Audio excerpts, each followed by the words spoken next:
Olá a todos, sejam muito bem-vindos a essa aula sobre indústria cultural no pensamento de Adorno e Horkheimer. E essa será a nossa última aula, tá? Dessa disciplina, desse período 2020.5. Alguns podem estar pensando que vai acabar cedo, né? é, essa disciplina, mas não. O semestre ele vai até dia 25, tá? É para ele ir até dia 25 de julho. Então, assim, já estamos há um mês e meio aí, né? De aulas, de gravações e etc. Então, na realidade, essa sensação de que essa disciplina ela vai acabar mais cedo do que ela deveria, na realidade é uma sensação de que esse semestre ele vai acabar mais cedo do que ele deveria, né? Porque o tempo da disciplina é o tempo do semestre. Eu estou colocando a aula para hoje, né, para essa segunda-feira, dia 20 de julho, porque tendo em vista que o semestre ele vai até, né, ele tem que acabar até dia 25, e dia 25 já é nesse sábado agora. Se eu for colocar a aula para quarta-feira, dia 22, fica pouco tempo para vocês se prepararem para a avaliação que vai ser na sexta, né? Então, que vai ser da sexta para o sábado, no caso, né? Eu vou fazer essa segunda avaliação, que será a nossa última avaliação, no mesmo esquema da primeira avaliação. Eu vou abrir atividade na sexta-feira, dia 24, e vocês terão até dia 25 para me entregar, para enfim, né? Disponibilizar no sistema, para vocês enviarem para o sistema o texto correspondente à avaliação, né? Vai ser do mesmo jeito, só vai mudar o conteúdo em relação à avaliação número 1, né? A avaliação da primeira unidade, tá? Então, depois do dia 25, eu tenho aí mais ou menos uns 2 dias para consolidar as turmas, certo? Quem está assistindo a aula aqui, né? Espero que todos estejam assistindo essa aula. Quando for enviar o arquivo lá no CIGA, tente enviar outra vez, certo? Porque muitos alunos, depois da primeira avaliação, vieram perguntar por que estavam sem nota. E na realidade, estavam sem notas porque não estava no CIGA o registro de que tais alunos tinham feito a atividade, né?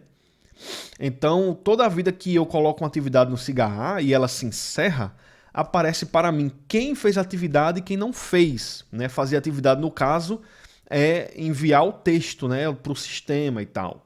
E aí, alguns alunos disseram que enviaram, mas não estava registrado no sistema. Então, eu peço que confiram, tá? Vocês enviem e confiram para ver se enviaram mesmo, certo? Se possível, enviem 2 vezes, né?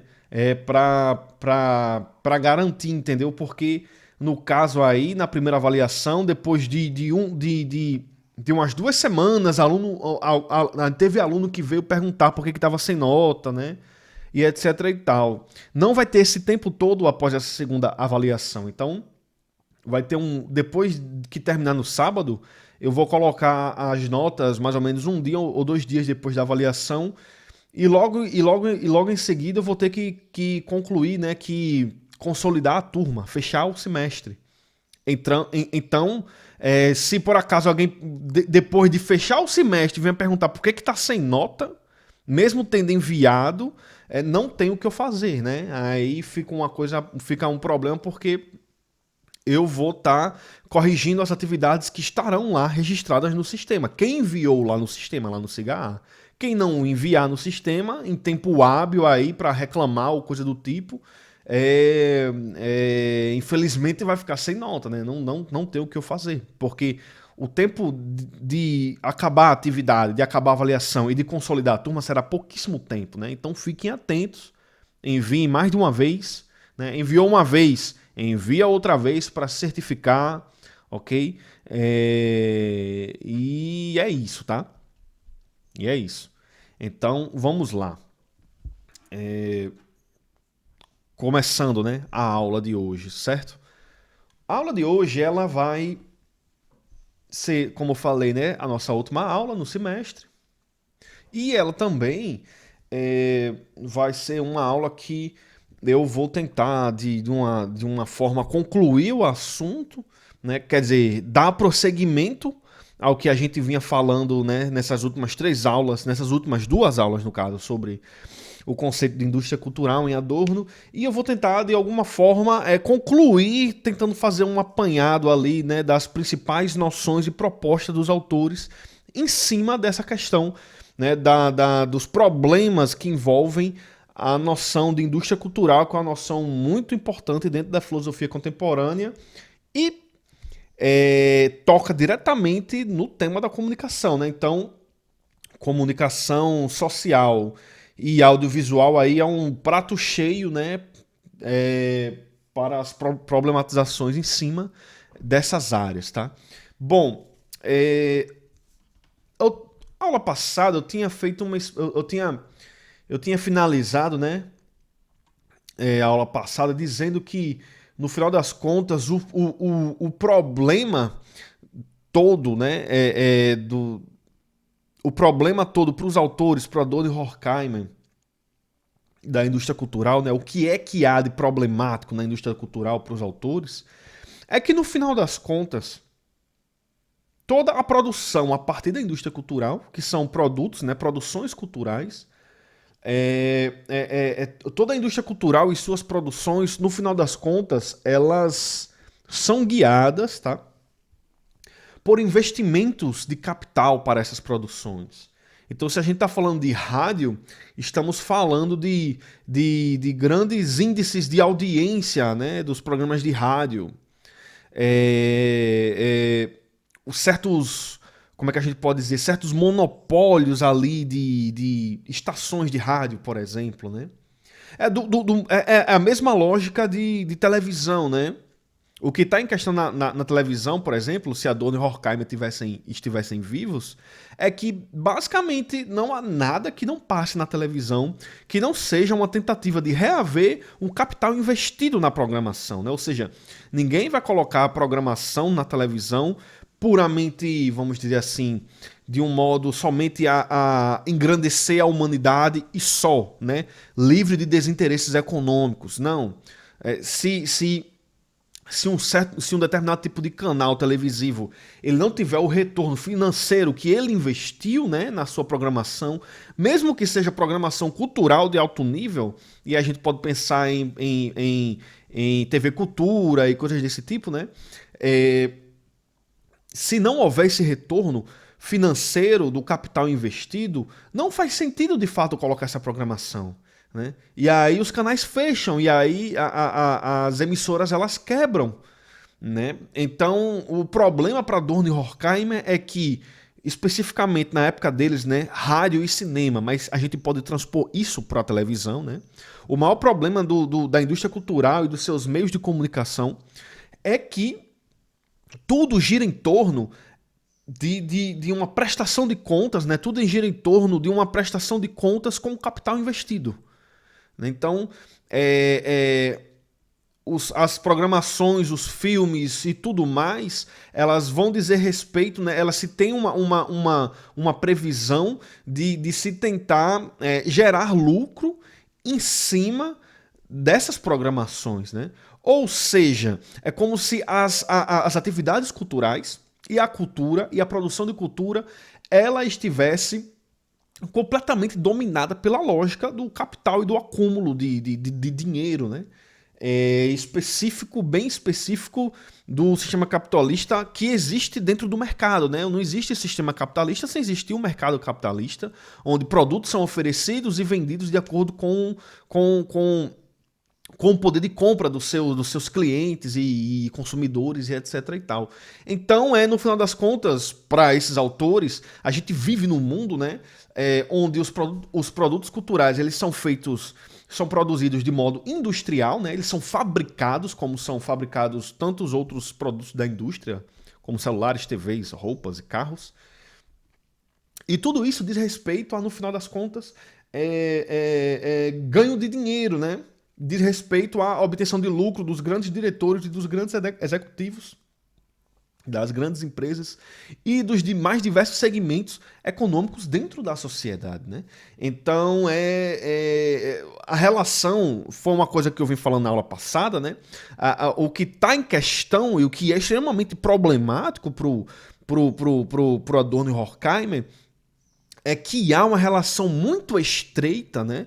Há uma relação muito direta entre produção de produtos culturais e interesses econômicos. E aí foi quando eu falei, né, de uma perspectiva, vamos dizer assim, macroeconômica, dessa relação entre produção cultural e interesses econômicos, na medida em que, né, os segmentos da produção cultural, quer seja o segmento do cinema, o segmento do rádio e o segmento televisivo, se a gente quiser pensar assim também, né, vai estar extremamente subordinado a outros segmentos econômicos, né? A rádio ao segmento da produção de energia elétrica, o cinema em relação aos bancos, hoje em dia aos empresários, e notadamente a televisão também, né, está em extrema relação com bancos e com as redes empresariais.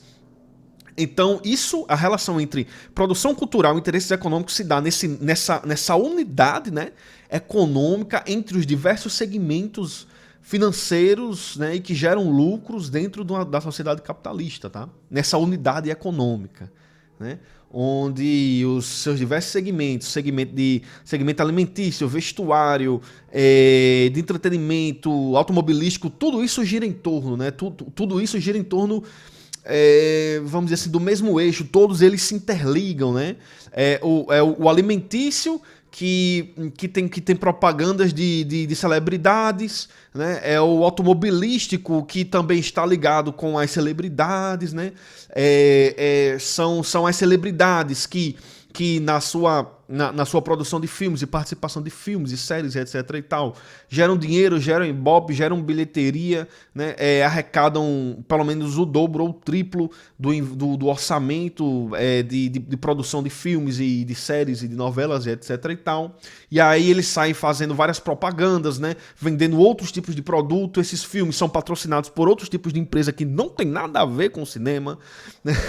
Desde empresa de cosméticos a determinados outros tipos, né, enfim, de segmentos econômicos, tá? De produção de produtos dentro do sistema capitalista, produtos esses que estão no mercado aí para serem consumidos a partir de um poder de compra, tá?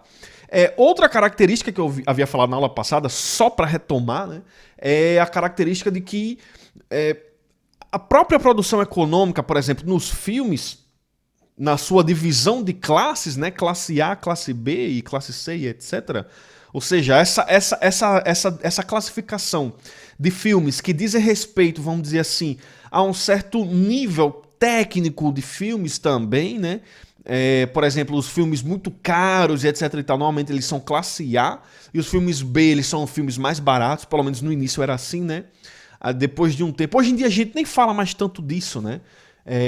Dessa classificação, filme é filme e acabou.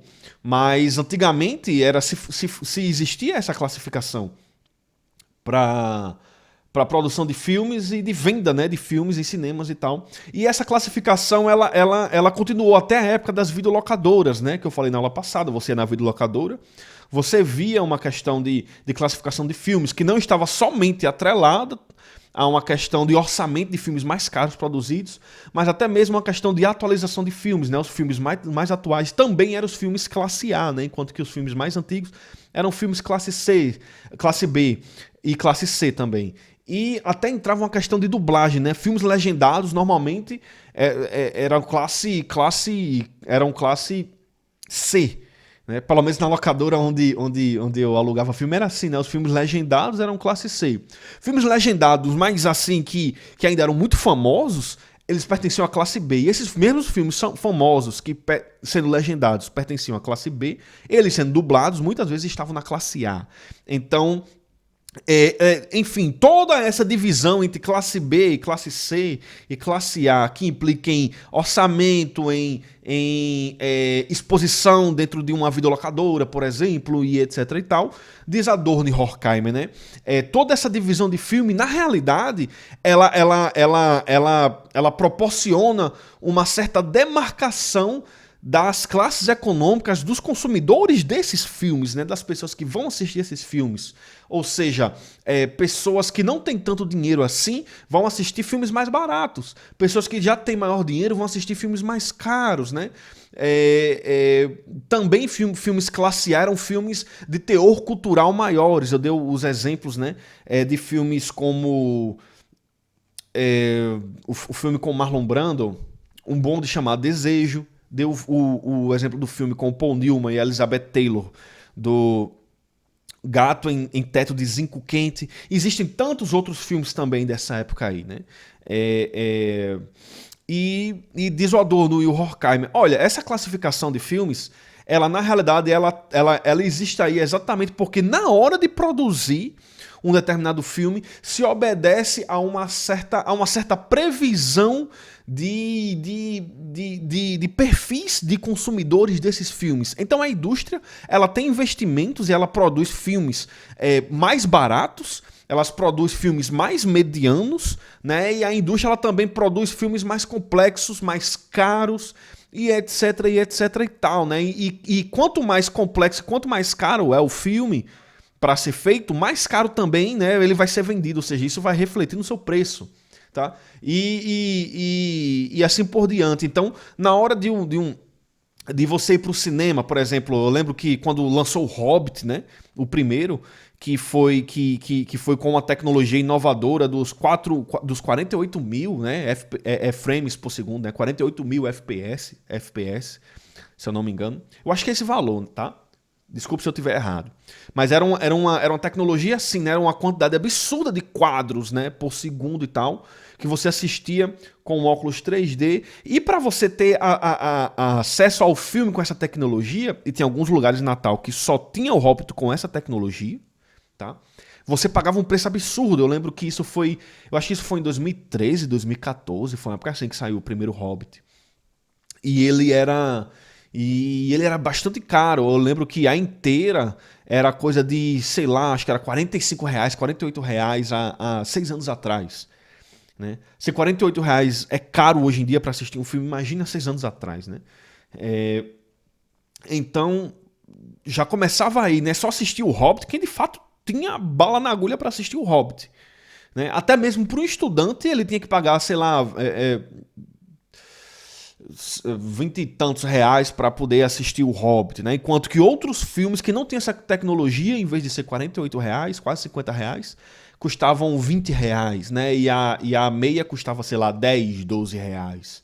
Né? Ou seja, na hora de você ir para o cinema assistir um filme, já há uma divisão de classe social, econômica, política, sobretudo, né? Porque a classe social econômica ela diz respeito ao nosso mundo político, né? Social que a gente vive. Então não é não é classe social política no sentido política de partido, né? Partidos políticos de eleições, mas mais classes políticas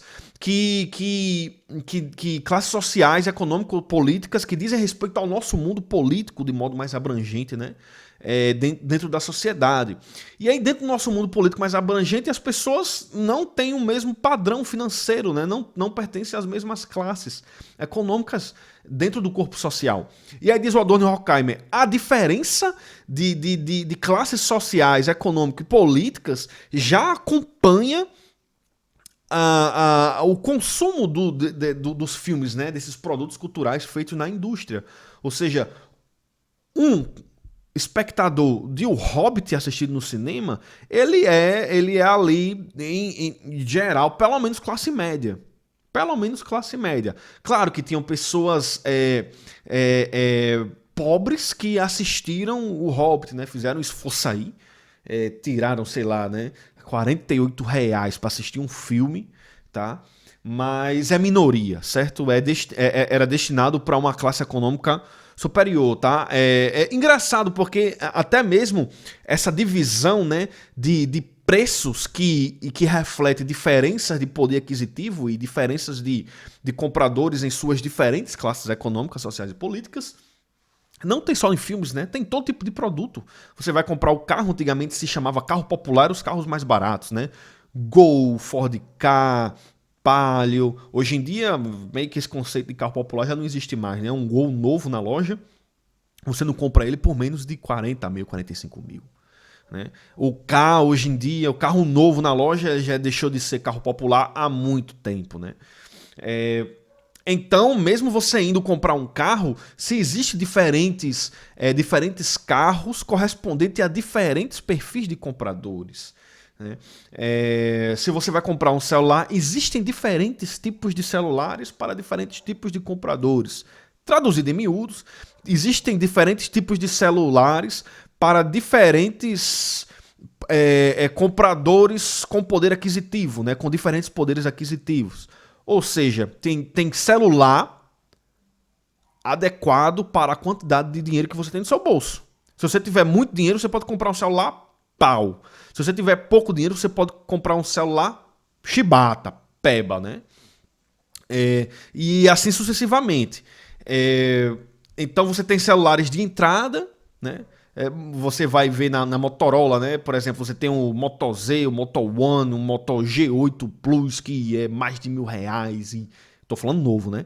E etc e tal. E você tem aqueles celulares ali que já faz alguns anos que eles já começaram a ser feitos para pessoas de classe social mais baixa, né? O Moto E, que era mais barato que o Moto G. Às vezes você comprava um Moto E novo há uns anos atrás, você comprava ele novo, sei lá, por R$ 400, R$ 500, o Moto E novo, né? Claro que ele vem com... A configuração dele é mais baixa, o sistema de som dele é mais baixo, né? É um celular mais peba comparado, por exemplo, com o Moto G e etc. Mesma coisa tênis, mesma coisa carro, como eu já falei, mesma coisa televisão, né? Tem as televisões de entrada, tem as televisões já de nível intermediário e de nível mais superior, mais avançado, no sentido de ser televisões mais caras, com mais funções, mais tecnologias e etc e tal. Essa mesma lógica existe nos filmes. Né? E é exatamente isso que o Adorno ele fala, né? A relação entre produção cultural e interesse econômico, ela não se dá só no nível, vamos dizer assim, da relação entre os segmentos de produção de cultura com outros segmentos também econômicos, mas ela se dá em outro nível, um nível, vamos dizer assim, menos macroeconômico, mais um nível mais microeconômico, né? O nível do comprador, do consumidor, que ele vai ali contar moeda para poder conseguir consumir um determinado produto, né? Seja música, seja filme, seja teatro, seja show, né? Qualquer tipo de produto cultural que a gente tenha em sociedade. Então, diz o Adorno Horkheimer, é exatamente aí eis o problema, né? É que indústria cultural é uma época onde tudo gira em torno de capital. E tudo é pensado, arquitetado em estratégias de tentar atingir todos os segmentos possíveis, né? Desde da classe social econômica mais baixa até a classe social econômica mais alta. Né? Pessoas que podem pagar mais por o mesmo produto, mas pessoas que podem pagar menos, não se preocupem, elas têm direito também a assistir filme. Afinal, elas também são seres humanos dentro da sociedade, né? O capitalismo, então, diz o Adorno Horkheimer, eles proporcionam um certo tipo de controle social, né? De dominação social, camuflado de um certo ar harmônico de democratização da cultura. Mas a gente sabe que, na realidade, não existe essa democratização tanto assim, né? Claro que com o tempo da internet, essa democratização ela se ampliou mais. Mas, obviamente, que uma coisa, por exemplo, é você assistir um clipe, você assistir um show gravado na internet, tá?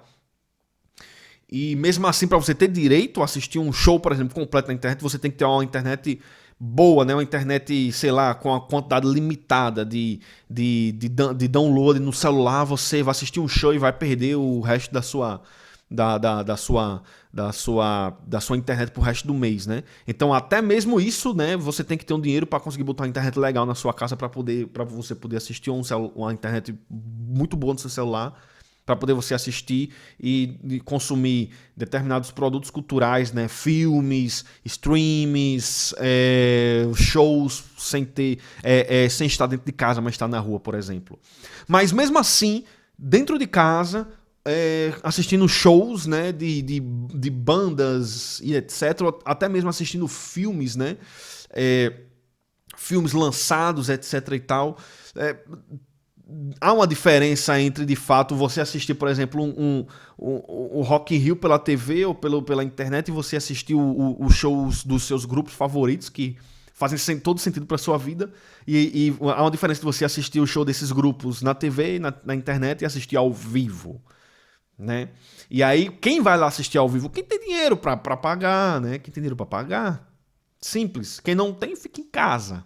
Fica em casa assistindo pela internet, né? Então, podemos assistir o artista, sim, mas, de fato, ter experiências únicas, culturais, na realidade, ainda não são para todos. Tá, ok?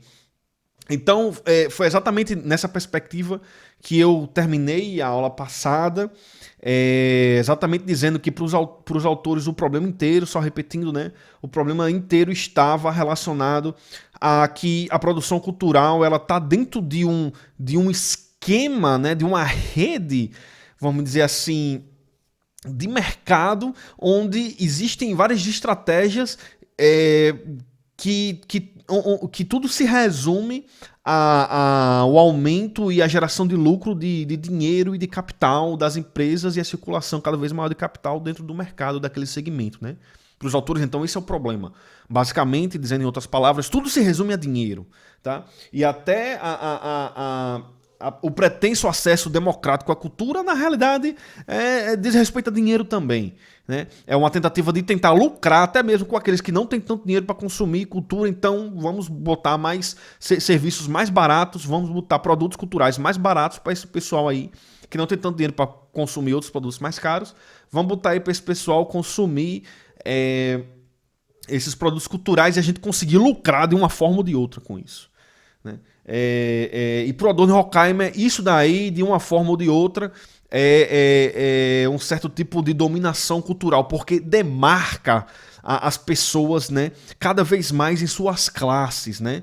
Então, por exemplo, quem na hora de passar da roleta lá do cinema para poder ter acesso ao corredor para ir para as salas de cinema que você comprou os ingressos, né, às quais você comprou os ingressos para assistir filme, a divisão social e a demarcação econômica ela já começa ali na roleta, né? O pessoal de maior classe social e que você vê estampado nas roupas, né? E no modo de andar e de vestir e etc e tal, vão para a sala onde se paga mais caro. E aqueles mais baratos você vê que já é outro tipo de pessoa, outro perfil de consumidor, né? De espectador que vai para o tipo de sala mais barato.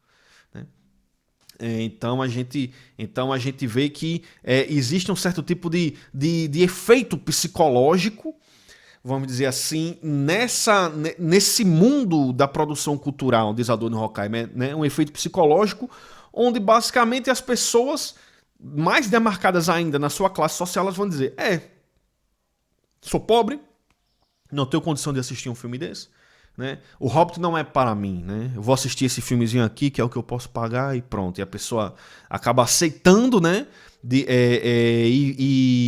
Enfim, acaba aceitando sua situação de uma forma ou de outra e se anestesiando um pouco, porque ainda vai assistir um filme, né? Ainda tem filmes mais baratos para se assistir. E é exatamente isso, né? Essa divisão de filme de classe A e classe B, filmes mais baratos e menos baratos, em perspectiva de diferentes consumidores, em diferentes classes sociais e econômicas, no final das contas, produz um efeito psicológico deles se fixarem cada vez mais na sua classe social e pensarem, nasci para isso mesmo, sou pobre, né? E todo uma consequência de pensamentos, toda uma sequência de pensamentos vem como efeito desse tipo de amortecimento, né? Da sua vida e do seu psicológico nessa experiência do cinema. E é exatamente aí, então, a gente vai passar, né, nessa aula de hoje. É uma retomada aí de meia hora do que a gente viu na aula passada, mas a aula de hoje é abordando os principais pontos de efeitos, né, psicológicos que a indústria cultural ela tem na vida das pessoas. E é exatamente sobre isso que a gente vai falar, então, a seguir. Então, os efeitos psicológicos, tá?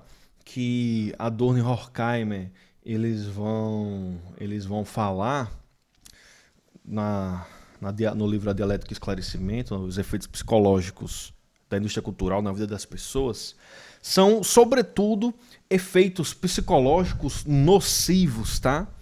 Adorno e Horkheimer não veem nada de positivo, vamos dizer assim, vindo da indústria cultural. A indústria cultural ela não produz nada de positivo. A indústria cultural ela produz coisas negativas, né?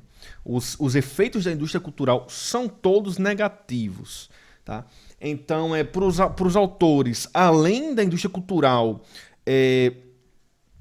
proporcionar um certo tipo de dominação, vamos dizer assim, social, sobretudo social econômica, né, especificamente falando, a indústria cultural ela também vai proporcionar um tipo de dominação, vamos dizer assim,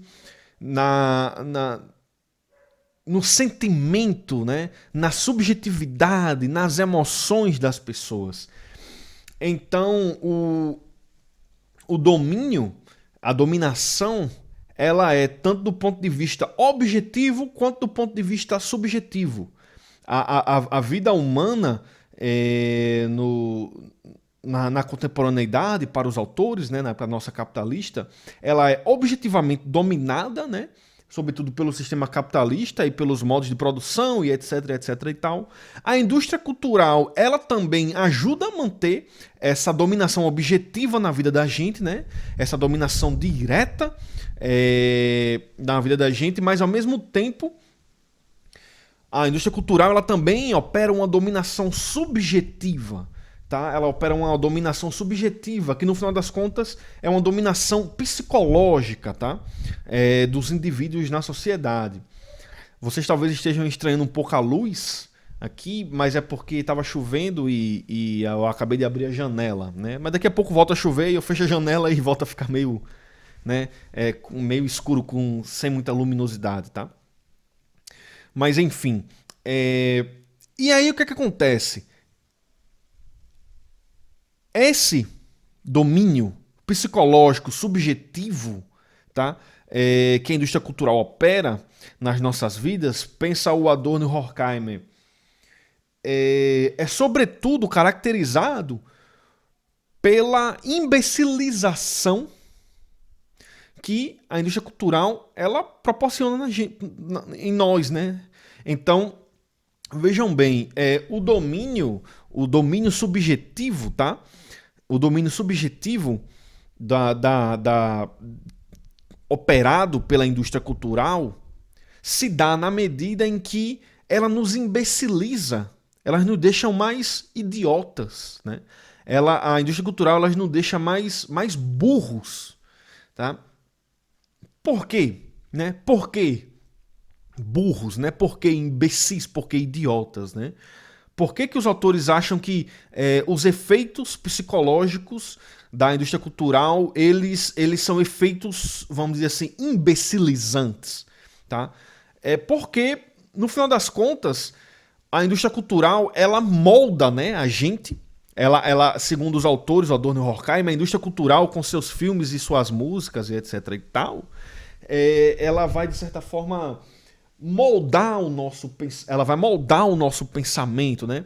A indústria cultural ela vai engessar a nossa criatividade, ela vai engessar o nosso sentimento, ela vai nos tornar, vamos dizer assim, menos expansivos, né? Ela vai nos tornar mais presos a certos tipos, vamos dizer assim, a certos tipos psicológicos que é interessante para a manutenção da própria indústria cultural. Eu vou explicar isso especificamente, tá? Com mais detalhes. Começou a chover aqui, eu vou fechar a janela. Então,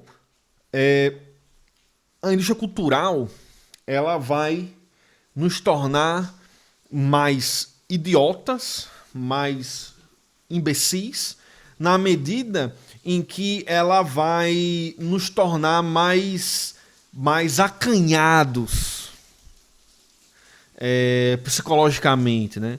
Ou seja, há estratégias na produção dos filmes a partir da indústria do cinema que vão tornar, obviamente, as pessoas mais presas a esses formatos de filmes e que nós também iremos levar para nossas vidas, fora da sala de cinema, certas coisas que a gente vai aprender, né, que vão entrar na nossa cabeça quando a gente está assistindo filmes. Tá? Então, diz o Adoni Horkheimer que a indústria cultural ela nos proporciona uma imbecilização, né, em massa. A indústria cultural ela proporciona um efeito psicológico negativo em massa, né? A cultura de massa, não porque é produzido pelas massas, mas é porque visa as massas, né? Uma massificação de pessoas. A indústria cultural, então, ela vai, vamos dizer assim, formatar, para dar usar um linguajar, né, de informática, vamos dizer assim. A indústria cultural ela vai formatar no sentido de vai preparar, tá, a nossa percepção de mundo numa certa percepção de mundo específica, tá? O que eu quero dizer com isso? Eu quero dizer o seguinte, né? Bom, ninguém é igual a ninguém, tá? Às vezes nascemos na mesma família, às vezes temos o mesmo pai e a mesma mãe, às vezes temos os mesmos amigos, às vezes temos a mesma escola, às vezes temos os mesmos professores, às vezes temos acesso aos mesmos livros, às vezes temos acesso às mesmas coisas, às vezes a gente tem, né, compartilha da mesma vida, mas tudo isso é em aparência, tá? No final das contas, ninguém enxerga o mundo igual a ninguém, né? Então tem pessoas que vêm de uma mesma família, tá? Mas há pessoas diferentes dentro de uma mesma família, pessoas que pensam diferente dentro de uma mesma família, irmãos que mesmo sendo gêmeos, pensam diferente, têm personalidades diferentes, né? O que eu quero dizer com isso? Todas as pessoas são diferentes entre si, sobretudo porque o pensamento ele é muito aberto, ele é muito expansivo, né? Então nós conseguimos de modos diferentes enxergar a realidade que está aos nossos olhos, né? Ninguém tem a mesma percepção da realidade, ninguém enxerga do mesmo modo o mundo, tá? As pessoas não enxergam de um mesmo modo, de um modo igual, o mundo que as rodeia, tá? Então, o nosso modo de enxergar o mundo, ele é diferente, tá?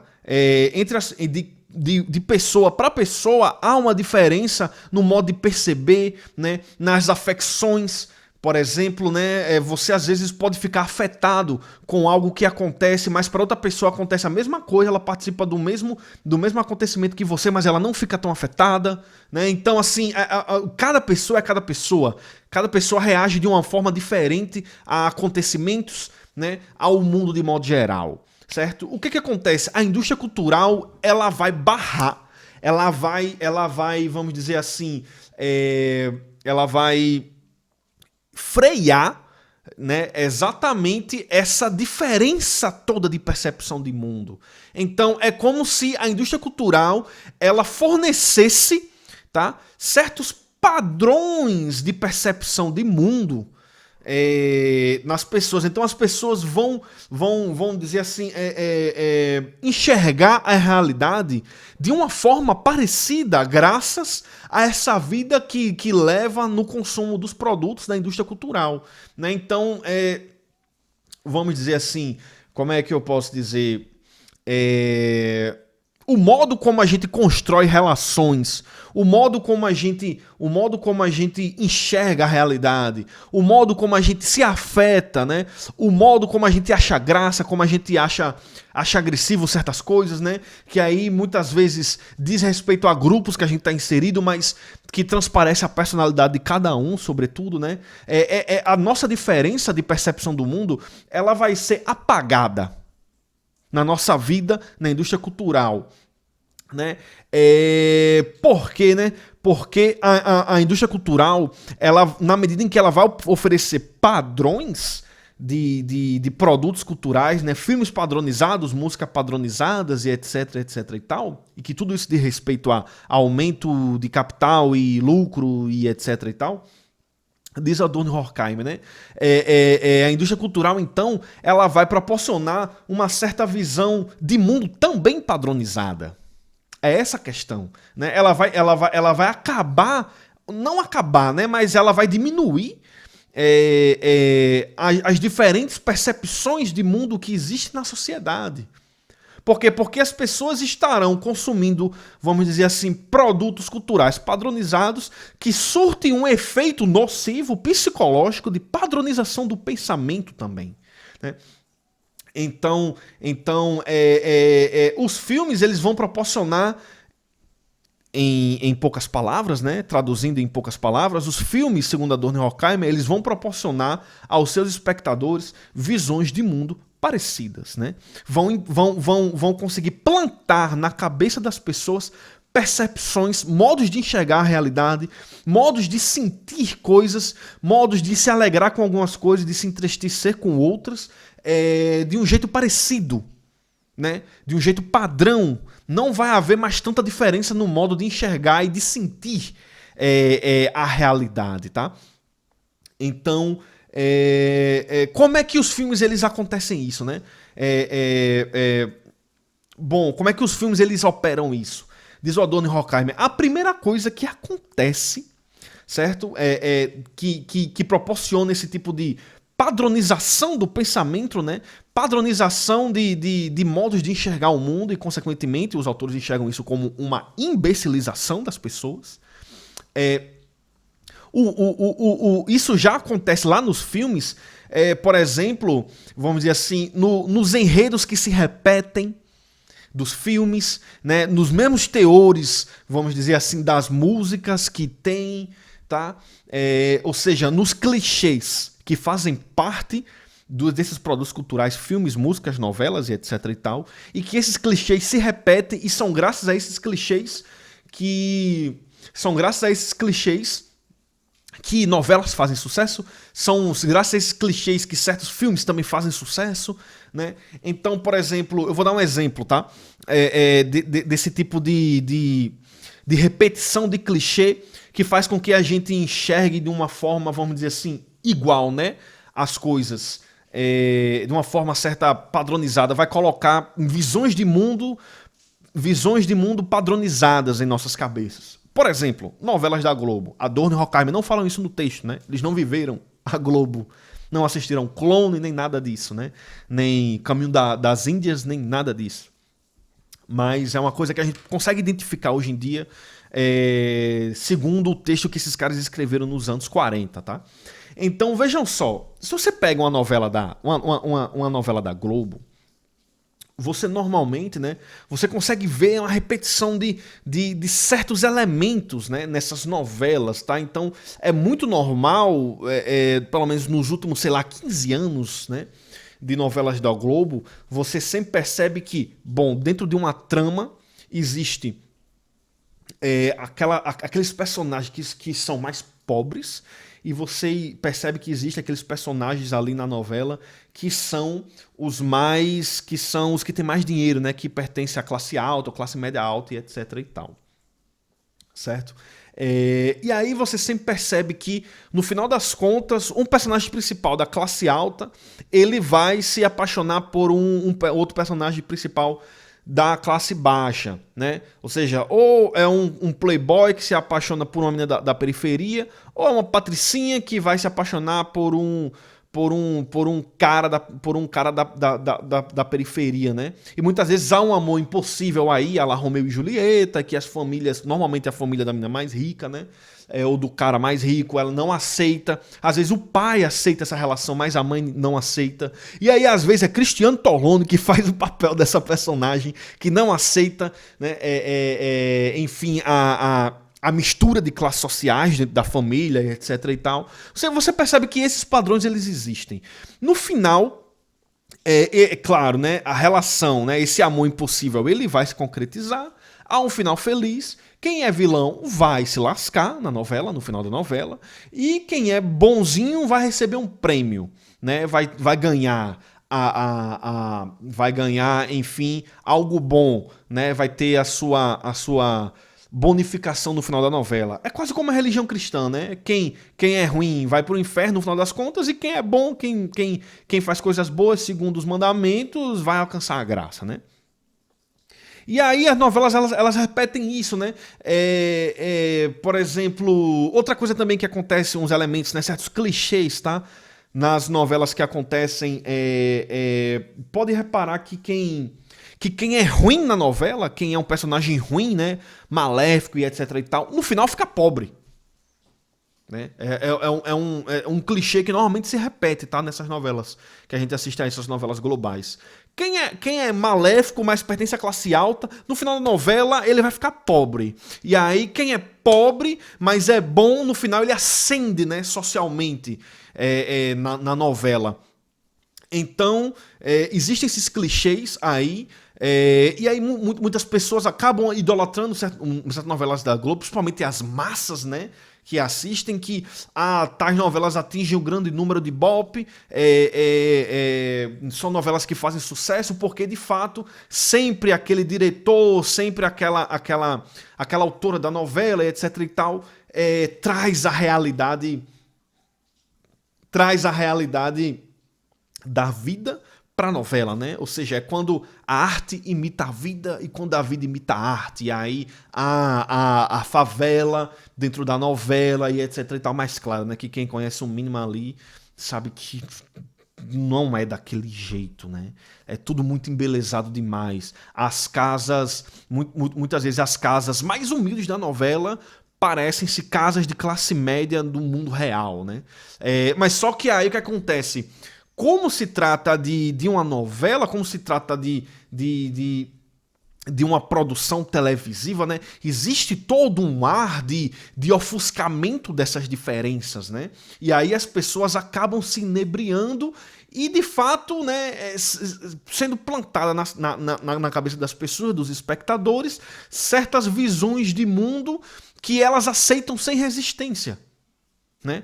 Que elas aceitam sem resistência. E muitas vezes as pessoas ficam tão inebriadas, né, tão ofuscadas, que não conseguem perceber as contradições daquilo que elas assistem nas suas novelas, que elas veem um ator que interpretou um vilão, que está interpretando atualmente um vilão na novela, às vezes vem um ator ou uma atriz que está interpretando um vilão, uma vilã na novela, vê esse ator ou atriz na rua, tomando água de coco e vai lá e esculacha e diz que não era pra ter feito isso com fulaninho, porque fulaninho ou fulaninha era muito bom e etc. Ou seja, as pessoas estão tão ofuscadas que elas esquecem por um momento, né, que aquela pessoa que está lá na frente da TV, ela é um ator. Né? Não é de fato um vilão real, né? É um ator que, se tiver passando, vale a pena ver de novo, ele tá fazendo outro papel à tarde, né? E à noite já tá fazendo uma novela mais atual e etc e tal, mas as pessoas se esquecem disso, né? Porque a indústria cultural, em última escala, ela imbeciliza, né, as pessoas, assim. É o que o Adorno e Horkheimer eles tentam trazer, né? Dá um ar, a indústria cultural com seus produtos, eles dão um ar ofuscado sobre a realidade. A gente não consegue perceber direito a realidade na medida em que a gente está imerso na produção de produtos culturais da indústria cultural, e a gente fica cada vez mais imbecil, né? Eu dei o exemplo da novela.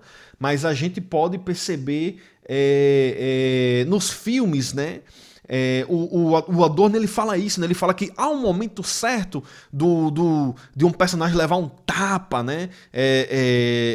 Na cara, há uma previsão, vamos dizer assim, das cenas do filme, né? Uma parte que vai ficando mais com mais suspense, vem uma música de suspense, né?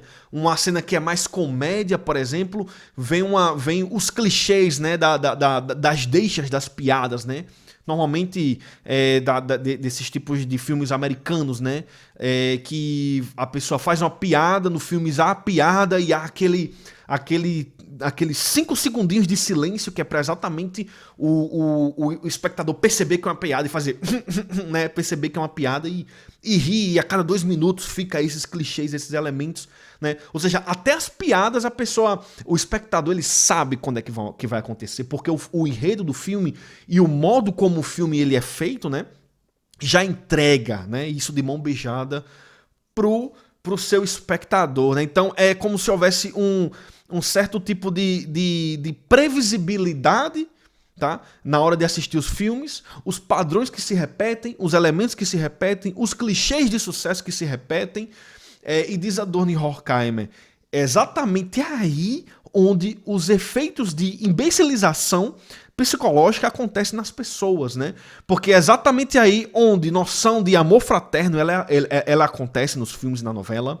É exatamente aí onde a noção de você aceitar o seu trabalho, aceitar a sua realidade de trabalho, ela acontece ali, né, na novela ou no filme.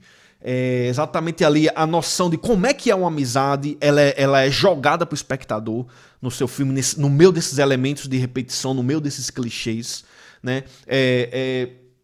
Um sorriso entre os amantes ali, e aí você, ao mesmo tempo, quase que inconscientemente na sua cabeça, você vai ali construir uma noção de como é que deve ser de fato um amor verdadeiro. O amor verdadeiro é aquele que eu tô vendo na tela, né? Aquele que eu tô vendo no filme. Tem que acontecer esse risinho, tem que haver essa piadinha aí pra acontecer, né? Essa deixa romântica e etc e tal. Ou seja, é como se a partir da nossa vida, assistindo produtos da indústria cultural, a nossa mente, o nosso pensamento, ele fosse formatado no sentido de que vai sendo construído em nossa mente, em nossa cabeça, em nosso pensamento, né? Em nossa subjetividade, vão sendo construídos os edifícios de visões de mundo, né? As visões de mundo vão sendo inculcadas, colocadas na cabeça da gente, na medida em que a gente cada vez mais tem acesso e cada vez mais consome indústria cultural, tá? A partir desses elementos de clichê e de enredos que se repetem, né? Diz o Adorno e Horkheimer, isso daí muitas vezes acontece, não diz respeito somente essas repetições, eles não dizem respeito muitas vezes somente à indústria cultural, mas outro segmento da indústria, né? Por exemplo, a gente vê que você vai comprar um carro, muitas vezes você compra um carro que ele... Beleza, você mora dentro de uma cidade tem... As cidades, elas têm engarrafamento, né? Você não consegue correr loucamente pela cidade, não é pista de Fórmula 1, mas aí os carros que estão à venda têm diferentes preços, porque oferecem diferentes funções acessóricas, mas todos, no final das contas, servem para andar. Você bota combustível, liga o carro, passa a marcha e vai e segue em frente, né? E freia, etc e tal. Todos os carros fazem isso, todos os carros fazem isso. Só que alguns carros, né? Tô falando carros novos, alguns carros custam 40 mil hoje em dia e outros carros custam 300 mil, né? Todos os dois fazem essa mesma coisa, andar dentro de cidade, parar no semáforo. Só que, diferente disso, diz Adorno e Horkheimer, né? Os diferentes carros, eles oferecem talvez uma potência maior, mais cavalos, cilindradas maiores, etc e tal, mas eles estão aí oferecendo objetivamente aquilo que um carro ele serve dentro de uma cidade, que é locomoção, tá? Então, diz Adorno e Horkheimer, né? O elemento de repetição que padroniza os filmes, né, eles permanecem os mesmos, só mudam seus acessórios, só mudam os personagens, só muda o nome do filme, só muda os atores. Os carros, eles servem para andar, para você se locomover dentro da cidade, né? Mas só vai mudar os seus acessórios, a sua potência, etc. e tal, né? Claro que a Adorno e Horkheimer talvez não estivessem vivendo essa questão, né, da vida, por exemplo, de fazendeiros, né, que compram certos carros que vão servir para ele de fato, né, levar e trazer coisas para sua fazenda, animais, né? Mas enfim, pelo menos fica aí a deixa, né, de um certo parentesco, né, na padronização dos produtos no mercado, nos diferentes segmentos, né? Os produtos, eles são muito parecidos, né? Os produtos, eles são muito parecidos, tanto do ponto de vista produtos automobilísticos, carros, como filmes, como músicas, como tênis, como celulares. Eles fazem eles têm em si, se repetem as suas funções básicas, né? Nos filmes, os enredos, eles basicamente se repetem, os elementos, eles se repetem. O que muda são coisas acessóricas, né? E aí cada vez mais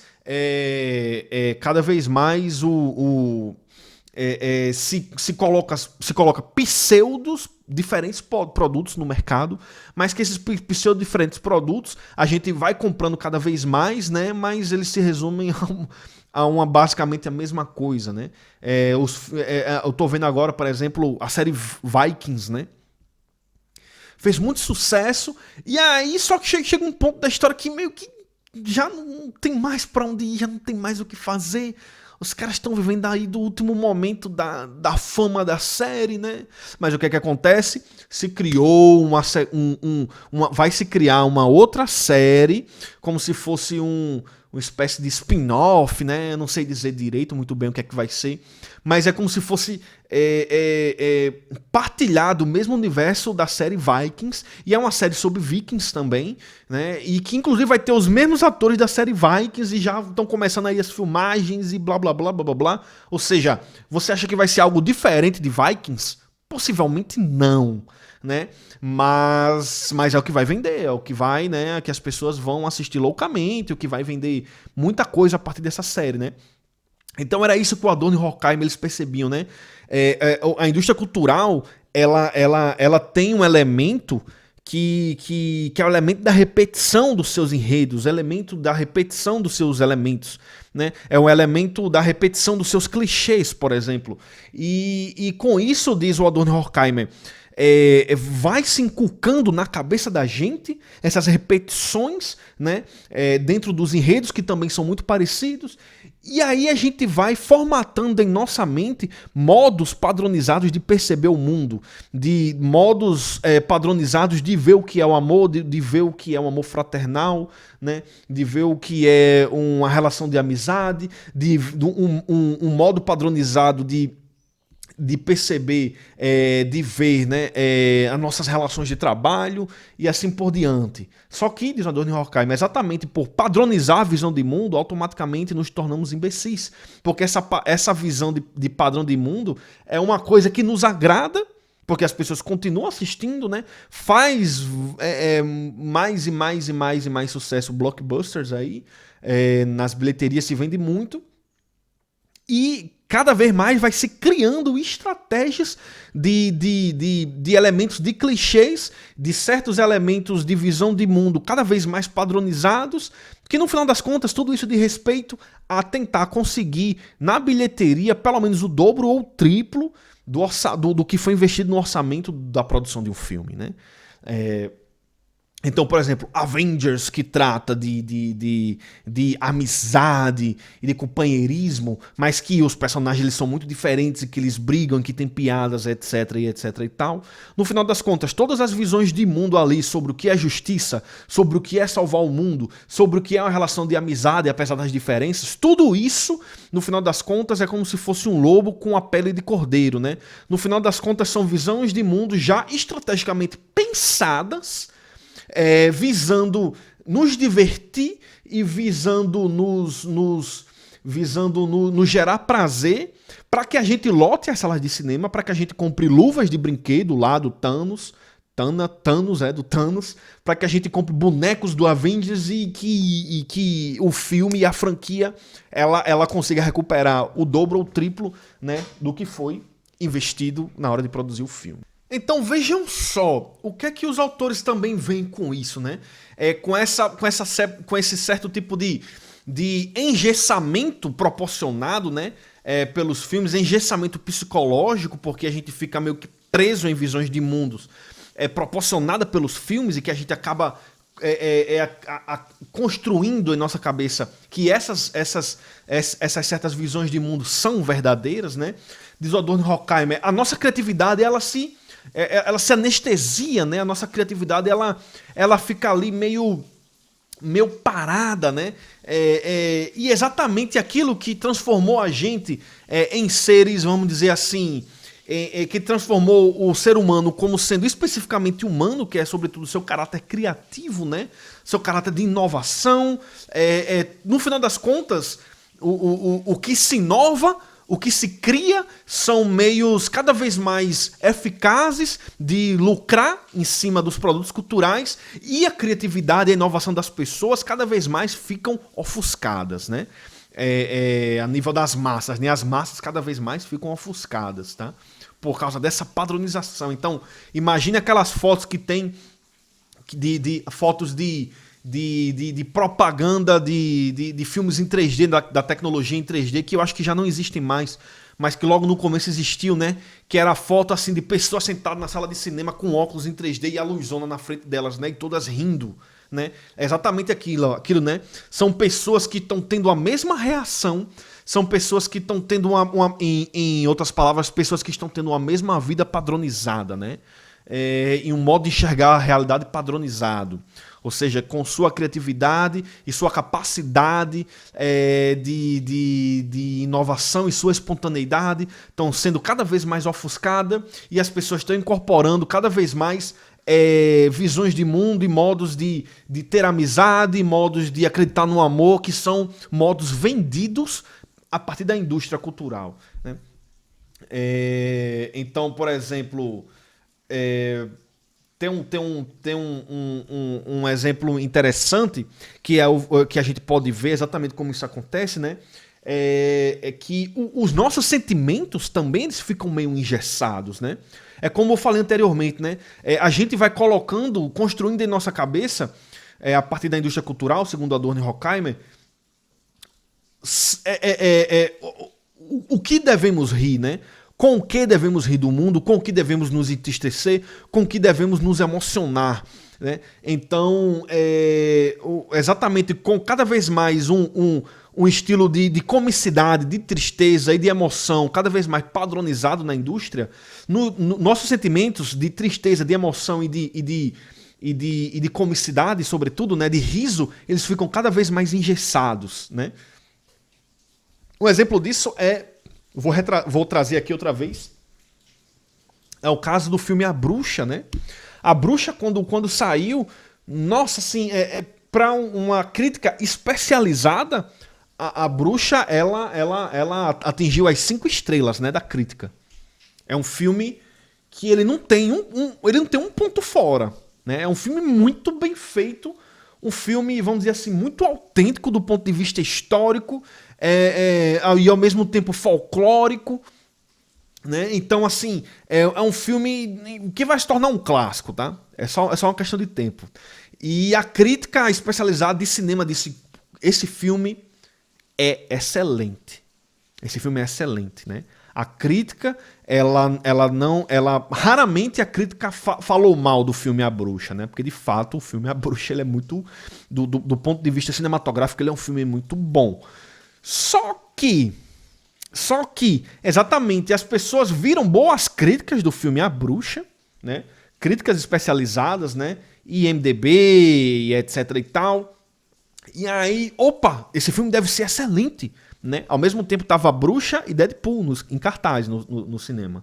E as pessoas começaram a ir assistir A Bruxa, Né? As salas do filme A Bruxa, elas não eram salas vazias, as pessoas iam ver porque, enfim, quem estava ali no meio de cinema, né, de crítica e etc e tal, via que estava se falando bem desse filme, e as pessoas foram assistir, né, tava tendo uma certa hype em cima da Bruxa, e as pessoas foram assistir A Bruxa, e aí muitas pessoas se decepcionaram, né? Era comum você ver no Facebook o pessoal reclamando da Bruxa e não entendiam como é que a crítica tinha elogiado um filme daquele, né?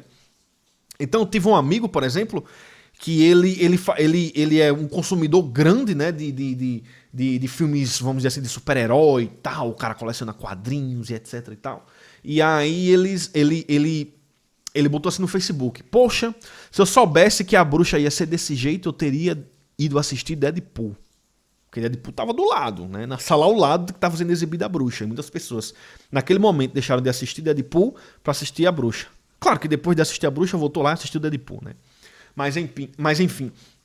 E aí o que acontece? Eu lembro que quando eu fui assistir a Bruxa no cinema, eu fui 2 vezes assistir. Era uma... a primeira vez eu fui assistir a Bruxa numa sessão, vamos dizer assim, de horário que a sala dos cinemas elas estavam lotadas, né? Tipo um sábado de tardezinha, um horário desse, né? Onde todo mundo vai pro shopping e os cinemas estão lotados, né? Todo mundo comprando pipoca e aquele fuzuê todo. E aí eu fui, a primeira vez que eu assisti a Bruxa, eu fui num horário desse. E aí a sala tava lotada, a sala de cinema, né? E quando o filme A Bruxa começou, as pessoas ficaram ali, tá, não sei o que. Só que é um filme, né, que ele é um filme bem denso, A Bruxa. Ele é um filme bem denso.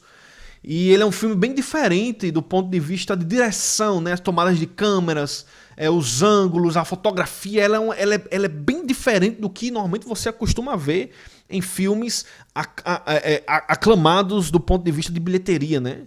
Filmes de super-heróis, etc e tal. É bem diferente.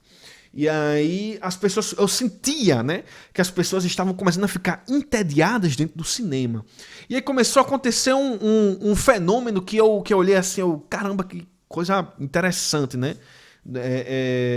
Do ponto de vista das massas, né? E do sentimento das pessoas dentro do cinema. Que era o seguinte, as pessoas, eu lembro que tinha muitas pessoas que estavam ali, né, na sala de cinema, e assim, e elas queriam em algum momento rir do filme. Elas queriam encontrar o que se chama alívio cômico, né? Porque o alívio cômico no filme ele é um ingrediente que ele não pode faltar. Ele é como o sal, né, na comida. Ele não pode faltar, né? Se você não botar um pouquinho de sal, o tempero não pega. Se não tiver alívio cômico, o filme ele não é bom, né? Claro, eu tô falando isso do ponto de vista dos espectadores, né, da indústria e tal. Então, se você vai assistir filmes de grande bilheteria, você vai ver que tem alívio cômico, né? Os filmes atuais de grande bilheteria, eles têm alívio cômico. Isso é uma coisa muito difundida,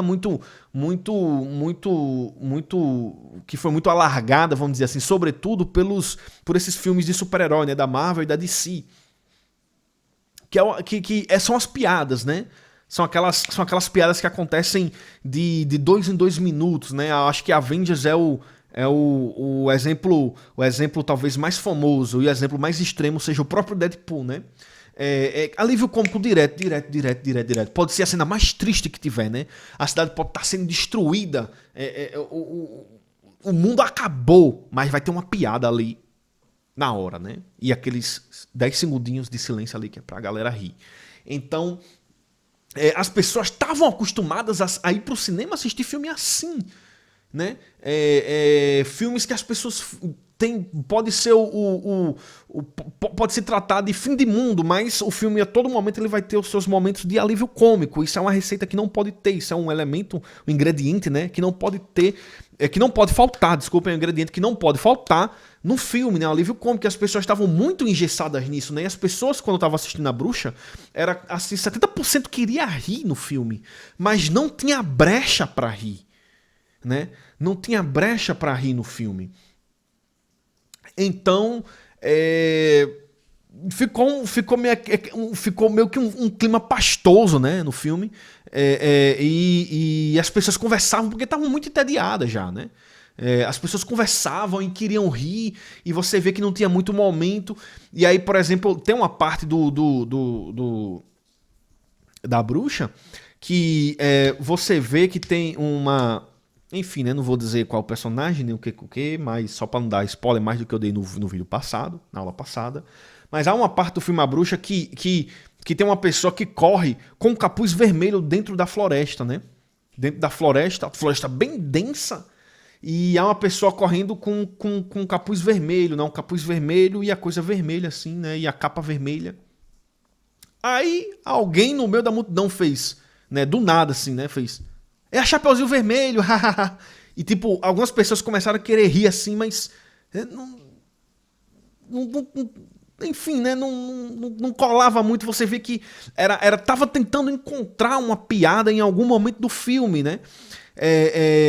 Então, ficou esse clima pastoso, as pessoas conversavam muito e tal, e etc. E eu percebi de fato o quanto as pessoas queriam encontrar na Bruxa mais um filme nos moldes de Avengers e etc e tal. A diferença é que talvez eles esperavam que iriam encontrar os mesmos elementos, a questão da repetição, né? Os mesmos clichês, notadamente talvez o mesmo enredo, só que com personagens diferentes e um nome diferente, né? Mas seria o mesmo enredo, né? Como Zumbilândia, por exemplo, né? São elementos que se repetem em outros filmes, etc e tal, mas que é um filme de comédia no final das contas, né? E eles pensavam que iria ser assim, né? E encontrar elementos repetidos de outros filmes que as pessoas já estão muito acostumadas a assistir, ia se divertir com isso, iriam encontrar na Bruxa, e não encontraram de jeito nenhum, né? Não encontraram de jeito nenhum. Um outro filme que teve isso também, mas que talvez não foi tão forte como A Bruxa foi, porque ele é mais velho, né, um pouco, foi o filme Ninfomaníaca, do Lars von Trier, né? Parte 1 e parte 2 passaram aqui nos cinemas de Natal, né? Só que não estavam ainda naquela época da hype muito forte, né? Que a Bruxa pegou nessa época, vamos dizer assim, de filme de super-herói em larga escala, né? O Ninfomaníaca ainda não estava inserido nesse meio, mas a Bruxa pegou exatamente, vamos dizer assim, o pior momento para aparecer, né? Para ir para a sala de cinema, que era uma sala de cinema onde os espectadores estavam formatados num tipo específico de experiência cinematográfica. E eles não conseguiam se abrir para algo diferente, né? E é exatamente isso que o Adorno e Horkheimer eles querem falar, né? Dos efeitos psicológicos que a indústria cultural tem. As pessoas na indústria cultural, elas ficam engessadas. A sua sensibilidade, as suas emoções, o seu pensamento, ele fica engessado em uma receita, né? Em uma forma específica de produto cultural. E aí as pessoas, nesse engessamento, elas não se abrem para o que é novo, para o que é diferente, né? No que está sendo oferecido na indústria. Em relação ao que está sendo oferecido na indústria. Então, exatamente aí, nesse engessamento, não se abrindo para o que é novo e, consequentemente, né, se abrir para o que é novo, para o que é diferente do ponto de vista cultural, é sobretudo você poder exercitar outras potencialidades subjetivas que você tem. Né? Você poder exercitar mentalmente outros tipos de concatenação de pensamento, você poder despertar em você outras emoções. Mas, diz Adorno e Horkheimer, a indústria cultural ela proporciona esse engessamento subjetivo de modo geral, tanto psicológico, né, quanto sobretudo emocional, e as pessoas ficam meio que idiotas, imbecis, né, e só conseguem perceber, só conseguem se tocar, né, serem tocadas por um filme ou sentir emoção num determinado produto se for num formato só.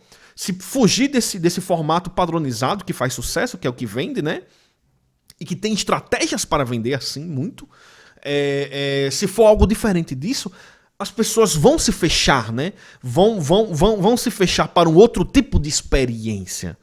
Estética, sobretudo, né? E exatamente a arte tá aí para nos libertar, né? Sobretudo.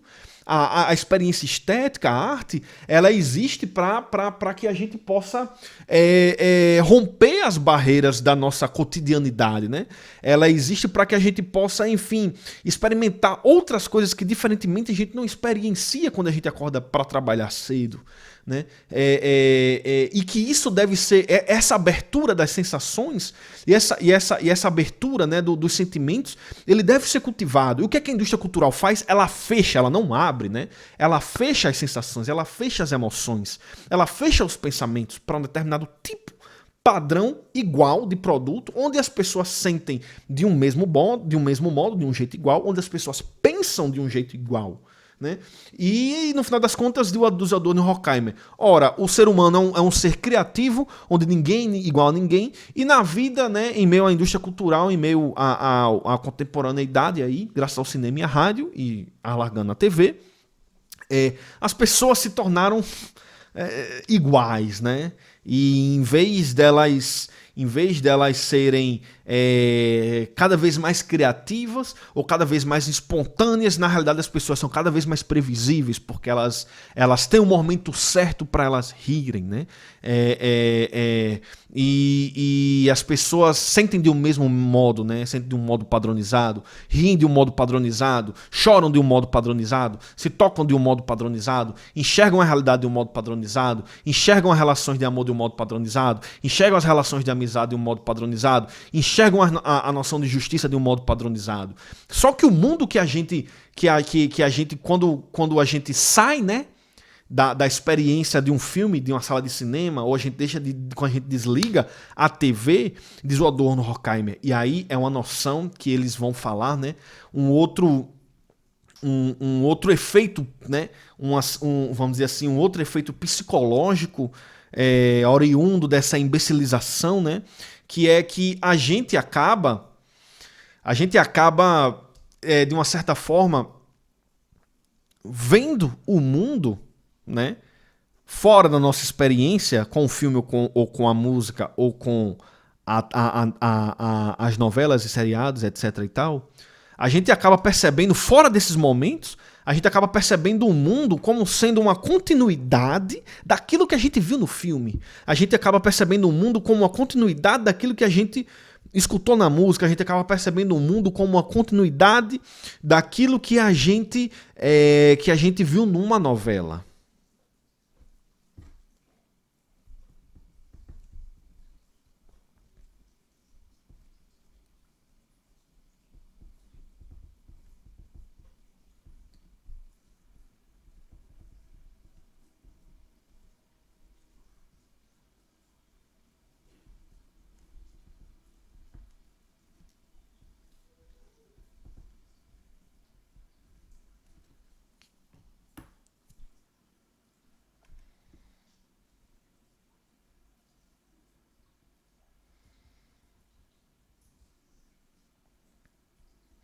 E é isso, né? É como se o Adorno e Horkheimer, eles falam isso, né?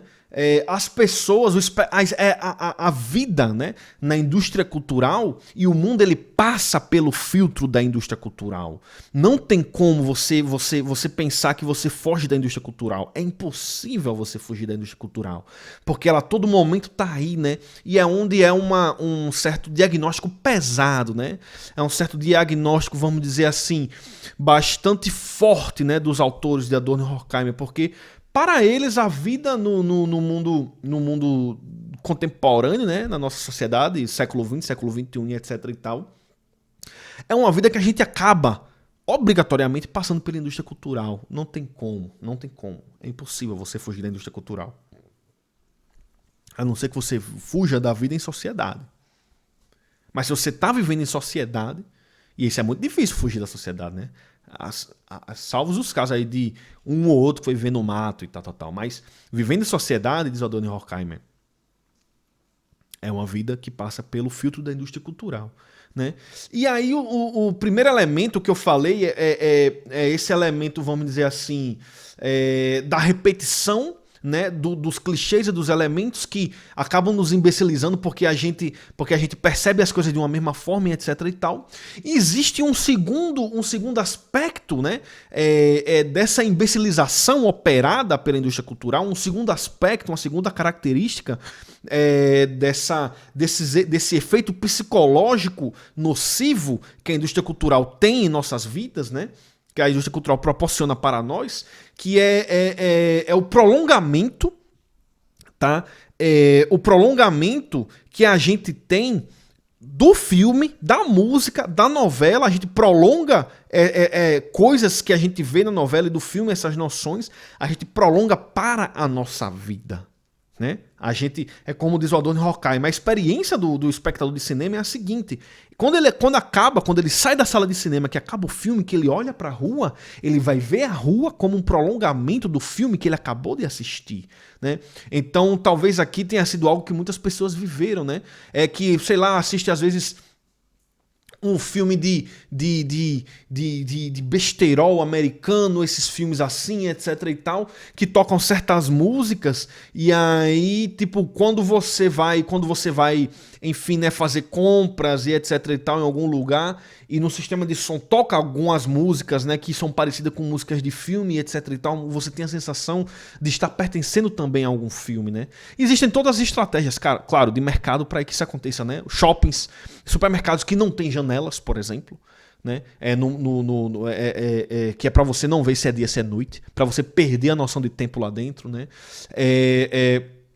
Os shoppings mesmo, que as músicas são músicas, vamos dizer assim, que de fato vão despertar uma certa anestesia na sua atenção, e aí você começa a caminhar pelo shopping, aquela música tranquila, aquela música ali de gente feliz, é aquela música de uma família perfeita, e os quadros que estão lá também são quadros de paisagens clichês bonitas, e você vê uma foto de uma família perfeita também ali, e aí você se sente também integrante disso, né?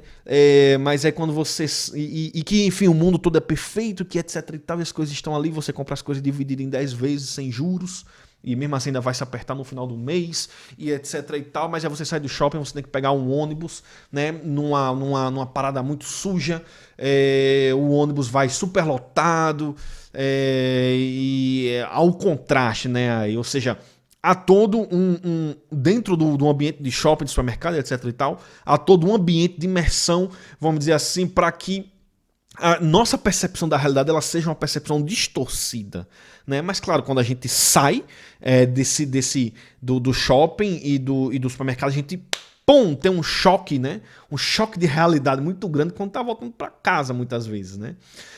Mas aí o Adorno Horkheimer diz, olha, sabe esse filme que você assiste na TV, ou sabe esse filme que você assiste no cinema, onde a vida é perfeita, onde as pessoas são bonitas, onde os casais acordam cedo, sem nenhuma remela, sem nenhum negocinho branco do lado da boca, e etc e tal. Sabe isso aí? Pronto. Quando você acaba de assistir esse filme, que você sai pra rua, diz Adorno Horkheimer, você sai com o sentimento de enxergar na rua, enxergar no mundo essa mesma visão, com esse mesmo teor de coisa boa e de não sei o que você acaba vendo no filme, né? É como se a visão ofuscada que você tem, no filme, pensa Adorno Horkheimer, ela se transforma, sobretudo, numa visão ofuscada também para a realidade nua e crua, né? A visão distorcida que você tem no filme, você também vai acabar prolongando essa visão distorcida para para o mundo, né? Então, assim, o espectador ele experiencia o mundo concreto, real, né? O mundo real, que não é o mundo do filme, né? O mundo real, o espectador de cinema ele experiencia como uma espécie de duplicação desse produto feito pela indústria, né? Do cinema. O espectador ele vai ver o mundo real ao seu redor como uma duplicação daquele filme que ele viu anteriormente. Isso também acontece na música, né? Música que são feitas para vender, indústria aí, como a gente vê a indústria do sertanejo universitário, né? Muitas vezes pós-graduado e etc. E aí as pessoas acabam enxergando o mundo delas de acordo com o que elas escutaram nessas músicas, né, de sertanejo. Ou seja, muitas letras dessa música de sertanejo se tornam o sentido da vida dessas pessoas, mas a gente sabe que essas músicas de sertanejo, ela é uma fabricação, né? Essas letras são feitas por profissionais que fazem letras desse jeito. Eles vendem a criatividade deles para fazer essas letras de sofrência que vão se encaixar naquela batida perfeita já clichê do sertanejo, e cada vez mais vai sair uma live, um DVD, um show de qualquer outra dupla aí, né, sertaneja, masculina ou feminina, e na realidade é um produto, né? É um produto para que as pessoas cada vez mais assistam, cada vez mais comprem, cada vez mais se toquem no bar, e que cada vez mais elas vendam shows, e que na realidade tudo aquilo que no final das contas é só capital e dinheiro, que é a produção desses produtos, dessas músicas, isso que se resume a dinheiro, se torna o sentido da vida de algumas pessoas, né? É um prolongamento, né, da arte, que já não é mais arte, né, mas é uma mercadoria cultural. Então é o prolongamento dessa mercadoria cultural para a sua vida, tanto da música que você escuta, que ela é mais uma mercadoria, né, aí da indústria da música, e que você vai, bom, esse é o sentido da minha vida, mas o sentido da sua vida acaba sendo um produto feito para ganhar dinheiro, para lucrar, né? Ou então filmes que você assiste e que você vai enxergar o mundo como sendo uma duplicação desse filme, né? Mas o filme ele tem que bater a meta de conseguir pelo menos o dobro do orçamento que foi investido, né, na produção do filme. Ou seja, diz o Adorno Horkheimer, exatamente nessa duplicação que vem um fator interessantíssimo aí, né? Quando o sujeito ele experiencia o mundo real como uma duplicação do filme que ele acabou de ver, né? É uma duplicação do produto cultural que ele acabou de consumir, que é o seguinte, né? Há muitos elementos dentro do filme, ou das novelas, ou das músicas, que são elementos que tentam copiar, né? Que tentam se assemelhar cada vez mais à vida normal, à vida real das pessoas, né? E aí exatamente quando a gente vê uma novela da Glória Pérez, né, que as pessoas dizem, não, é porque de fato ela coloca, vamos dizer, a vida das pessoas mais pobres e humildes na TV. Ou então é quando as pessoas dizem, não, mas o que acontece com o negócio de traição e R$50 e motel e não sei o que lá, que de fato que Marília Mendonça ela retrata lá nas músicas dela, etc e tal. É essa falsa percepção de semelhança, porque para Adorno Horkheimer isso não é semelhante na realidade, é mais uma estratégia de venda, né? É mais uma estratégia de venda do que uma semelhança real. É mais uma estratégia de venda, que diz o Adorno Horkheimer, que faz com que cada vez mais esses produtos tenham mais sucesso nas suas vendas e se mantenham na tendência. Obviamente, né, que as tendências elas mudam, né? Uma hora esse sertanejo vai ser ocupado por outro tipo de música, uma hora esses filmes de super-heróis ou coisas do tipo eles vão ser ocupados por outro tipo de tendência, né? As tendências elas vão mudando, né? E aí é onde há enfim, a merda toda dessa história, né, para os atores, para Adorno Horkheimer, que é o seguinte: vejam, estamos falando de vida, estamos falando de sentimentos, estamos falando de subjetividade, estamos falando de criatividade, que são barradas, ofuscadas por essa padronização cada vez mais crescente dos produtos culturais, que traduz uma vida também cada vez mais padronizadas.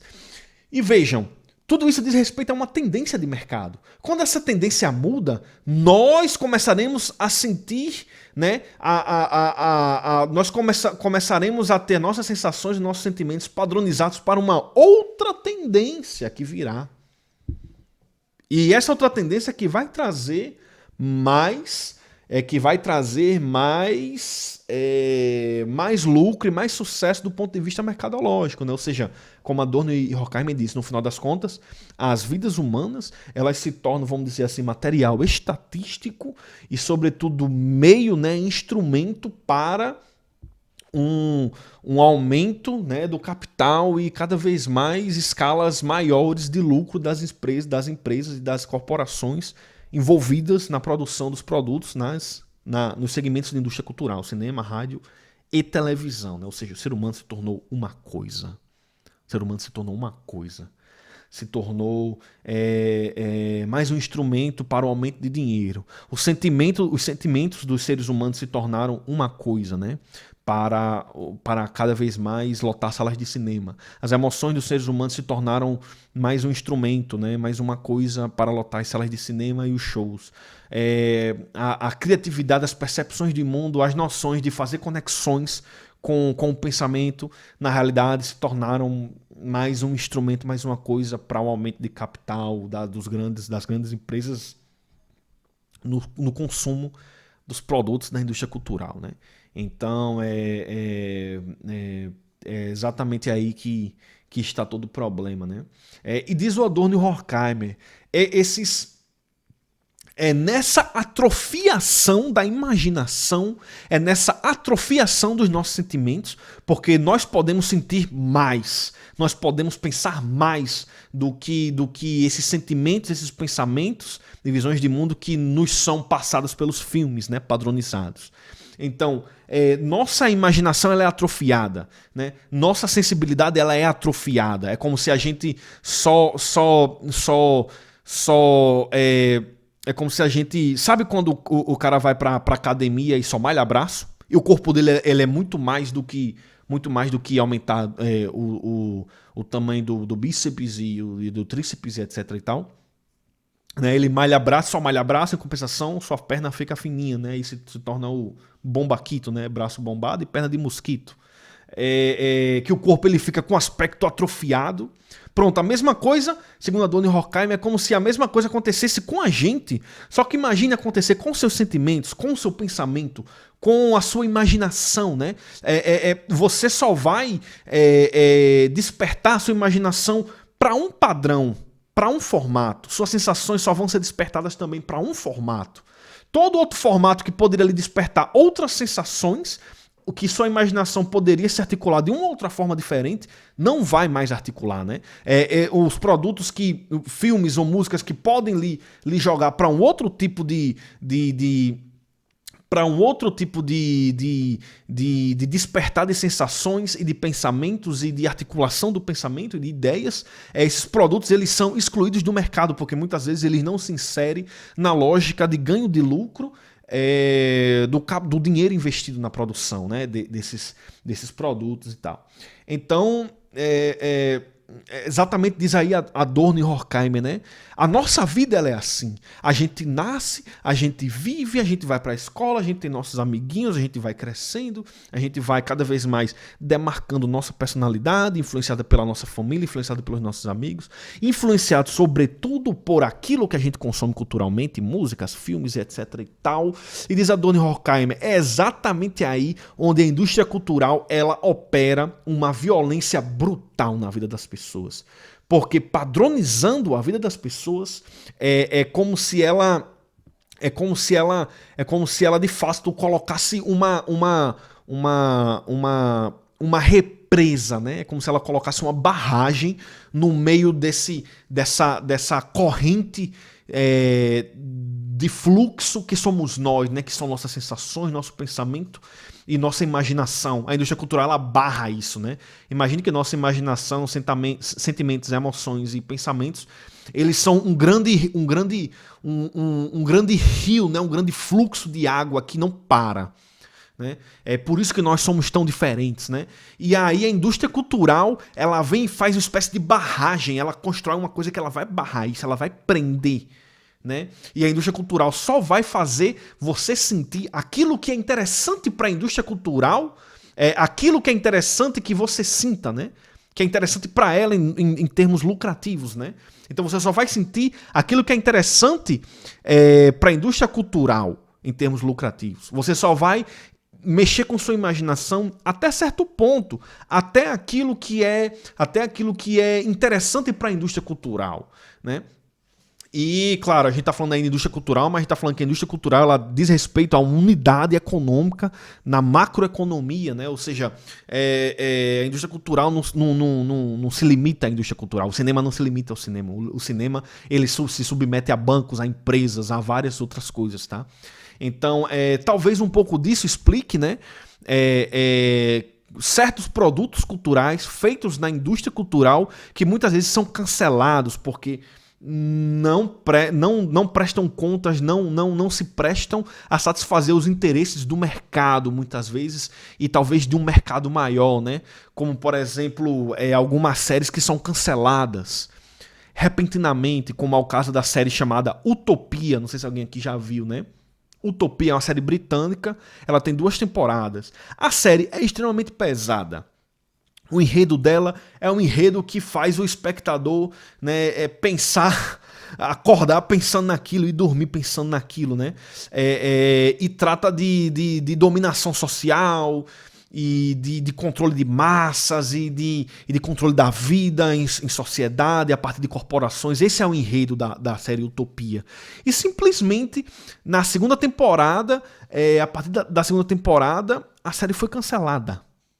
A série foi cancelada por motivos que desconhece, não se explica muito bem o porquê do cancelamento dessa série, né? Teve um cara, um americano, um diretor americano, que comprou de fato, né? Ele comprou a série para refilmar a série, refilmar as 2 temporadas já feitas de Utopia nos Estados Unidos e seguir com a série nas outras temporadas, mas por algum acaso do destino aí que nós não sabemos, né? Não sei até que ponto, de fato, grandes empresas têm influência nisso, mas esse projeto desse americano de continuar numa produção americana da série, né, britânica Utopia, o projeto desse diretor americano, ele foi por água abaixo, também foi cancelado, né?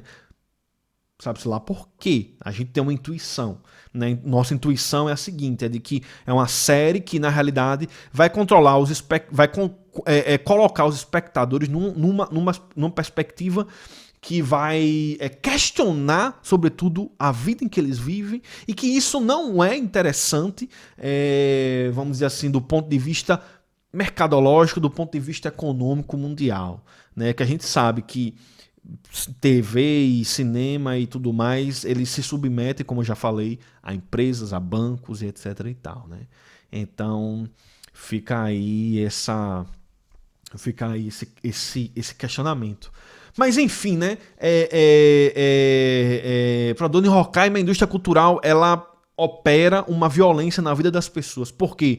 Porque é como se a nossa imaginação, nosso pensamento, nossas emoções e sentimentos, eles são um grande rio que tem um fluxo aí contínuo, como outros rios que tem aí, e vem vem ali uma construção tecnológica que vai colocar uma barreira, né? Vai represar exatamente o livre curso desse rio, o livre curso dos nossos sentimentos, da nossa imaginação, né? Vai cada vez mais atrofiar essas nossas potencialidades subjetivas, né? E aí diz Adorno, isso é uma violência contra nós, né? É uma violência que os seres humanos, no meio da indústria cultural, eles sofrem.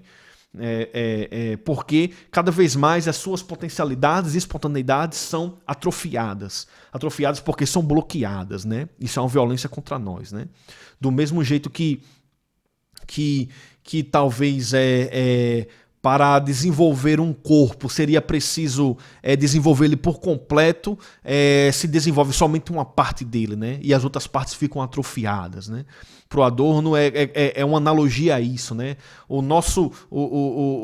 A nossa vida subjetiva, ela é atrofiada porque ela se coloca dentro de formatos, né? De caixotes padronizados de como é que devemos sentir, rir, chorar e ver o mundo, né? E ver relações de amor, ver relações de amizade, etc e tal. E não fiquem achando que isso não acontece, tá? Porque a gente sabe muitas vezes que graças a certos a certos tipos ideais vendidos pela indústria, certos tipos ideais de amor, certos tipos ideais de cuidado, de atenção, né, nas relações entre as pessoas, que muitas pessoas acabam amizade, que muitas pessoas acabam namoros e casamentos e coisas do tipo, né?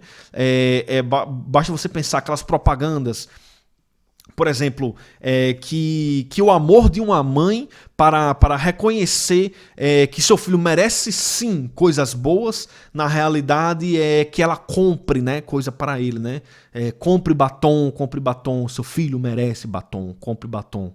Eu não sei se vocês se lembram disso, mas essa propaganda acho que ela passou em 5 anos, né? 5 não, 5 anos é exagero, mas acho que ela passou 1 ano, 2 anos aí e ficou muito famosa, né? Compre batom, seu filho merece um batom, etc. Isso é uma propaganda para a mãe, era uma mãe que estava na propaganda e ela viu os batons assim e vinha a voz, né? Compre batom, seu filho merece, e etc e tal. Ou seja, uma mãe que vai de fato, meu filho ele me respeita, meu filho ele faz tudo certinho ali, né? Ele é um bom filho, ele merece isso, tá aqui, ó. Vou retribuir o que o meu filho faz por mim comprando um batom, né? Ou seja, o mercado, é dinheiro que substitui afetos, né? E aí, diz a Dona Horkheimer, a indústria cultural opera isso, né? São certos tipos de noções de como é que deve ser amor, de como é que deve ser amizade, de como é que deve ser justiça, que na realidade são visões construídas para ganhar dinheiro, né? A propaganda do batom que queria aumentar o lucro da venda de batons. Avengers com aquele conjunto de super-heróis que na realidade tudo ali que é passado ali é pretexto para conseguir enricar cada vez mais os atores e, sobretudo, né, os maiores interessados são os grandes produtores, os grandes estúdios, os grandes diretores, os grandes executivos de cinema. E mais ainda, né, por trás desses estúdios, desses diretores e executivos, existem empresários e bancos que também patrocinam, né, incentivam esse tipo de produção cultural. Tá? Então, é como se tudo dissesse respeito a dinheiro, sobretudo nossos sentimentos e pensamentos. E isso é uma violência. Porque o modo como isso ocorre é atrofiando o modo como a gente se sente, né? Como a gente pensa. Tá? Então, só para concluir, né? O Adorno e o Horkheimer, eles veem isso acontecendo, sabe como? Sobretudo pelo grande aumento, né, da indústria cultural nos Estados Unidos. Lá é onde estavam as grandes indústrias, a indústria cultural, o grande desenvolvimento dos produtos culturais de forma industrial, né? A Alemanha e outros países na Europa, eles ainda estavam, vamos dizer assim, de uma forma menos mercadológica na produção de seus produtos culturais, né? E aí o Adorno e Horkheimer vão para os Estados Unidos e veem como é que isso acontece lá, né? Que produto cultural, diferentemente de como é que era na Alemanha e na Europa, de modo geral, produtos culturais nos Estados Unidos, cada vez mais, eles são produzidos e consumidos como são consumidos qualquer outro tipo de produto dentro de uma vitrine de uma loja. E o Adorno e Horkheimer também dizem que é exatamente aí onde os Estados Unidos, vamos dizer assim, ele ramifica seu poder na medida em que ele proporciona para outros países esse modo de produzir culturalmente, né? Então veja só, se teve após a Segunda Guerra, após 45, né, 1945, o Plano Marshall, que nada mais é um plano para reerguer, um plano econômico de reerguer a Europa fudida da guerra, né? Então é um plano de empréstimo de dinheiro que os Estados Unidos faz à Europa para que ela possa se reerguer, né? E aí, exatamente, imagine que junto com o dinheiro vai o seu modo de encarar a produção de produto cultural, né? Junto com o dinheiro vai também para a Europa não só o dinheiro americano, mas vai também o modo industrial de produzir cultura. E aí é onde a gente vê lágrimas, né, saltarem. Na verdade, lágrimas saltam, vamos dizer assim, quando a gente ri, né, e lágrimas escorrem quando a gente chora, né. A gente vê lágrimas escorrerem, não saltarem, a gente vê lágrimas escorrerem, são lágrimas de choro de Adorno e Horkheimer, porque eles são alemães, eles são europeus, estão vendo a Europa ser contaminada por esse tipo de produção cultural, que é um tipo de produção industrial cada vez mais crescente nos Estados Unidos e que vai tomando um lugar cada vez maior na Europa, né? E que é como se junto com o dinheiro, né, dos Estados Unidos viesse também uma dominação cultural dos Estados Unidos. Sabe como, por exemplo, quando tem recém-nascidos, né, quando crianças nascem, que a criança fica ali em casa, recém-nascido, e que as pessoas chegam e vão beijar a criança, né, ficam beijando crianças recém-nascidas, e que aparecem os carocinhos, às vezes aparece até herpes na cabeça, na mão, né, as pessoas beijam na mão, a criança bota a mão na boca e aparece herpes na boca da criança. Só um parênteses, nunca beijem crianças recém-nascidas, tá? Sabe-se lá o que é que você pode passar para ela. Fechando parênteses.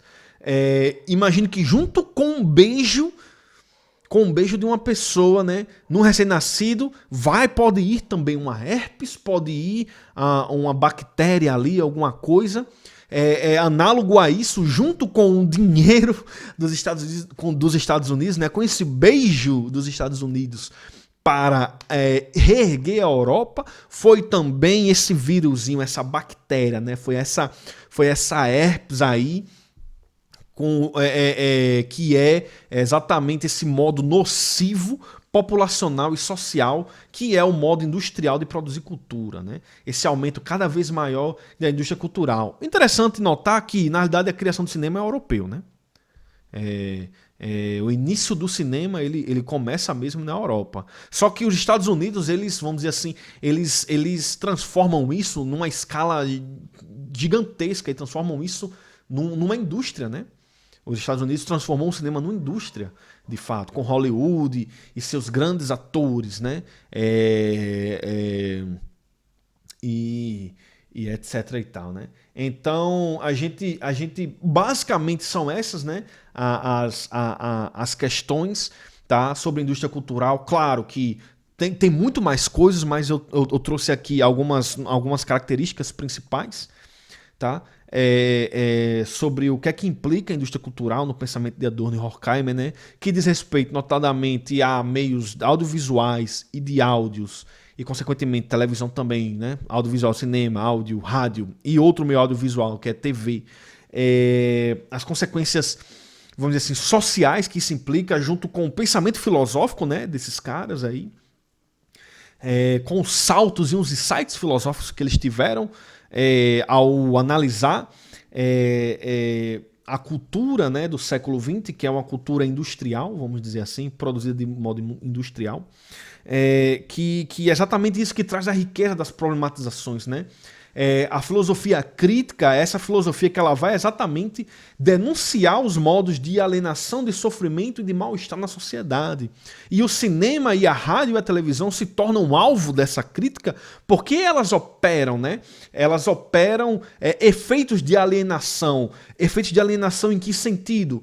Do mesmo jeito que em Marx a gente viu que o modo capitalista ele faz com que o trabalhador ele aliene de si mesmo, porque ele não trabalha para ele, mas ele trabalha para um patrão, e também o trabalhador ele vive um modo alienado porque ele não usufrui, né, daquilo que ele trabalha, ele vende sua mão, sua força de trabalho, sua mão de obra, né? O trabalhador ele vende sua força de trabalho por um salário e na realidade o produto fica todo para a venda e o lucro para o patrão e etc e tal. E aí há uma experiência de alienação, de distanciamento, tanto em relação do trabalhador com os produtos que ele faz, assim como do trabalhador em relação a ele mesmo. Porque trabalhar, segundo Marx, é aquilo que, vamos dizer assim, que humaniza a humanidade, né? Porque foi graças ao trabalho que implicou em desenvolvimento cada vez mais sofisticados de fazer com que o sofrimento ele acabasse, né? Criação da roda, descoberta do fogo, novas formas de agricultura, novas formas de moradia, desenvolvimentos maiores de vestimentas e até os dias de hoje, né? diz Marx.